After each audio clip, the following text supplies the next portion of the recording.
Bismillahirrahmanirrahim. Today we shall discuss about proteins and its importance in human life. Protein is composed of carbon, hydrogen, oxygen, and nitrogen. As a function, protein is important for growth, building, maintenance, repair of human body tissues, along with providing energy, 17 kilojoule per gram of protein.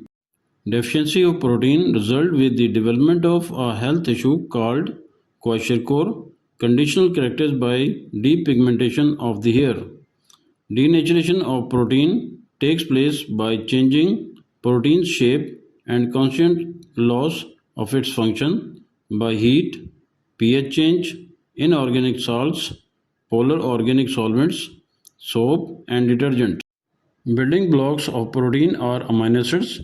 There are two types of amino acids: essential amino acids, which cannot be synthesized by the human body but are most essential for their growth and development; non essential amino acids, which synthesize in human body and not so important than essential amino acids.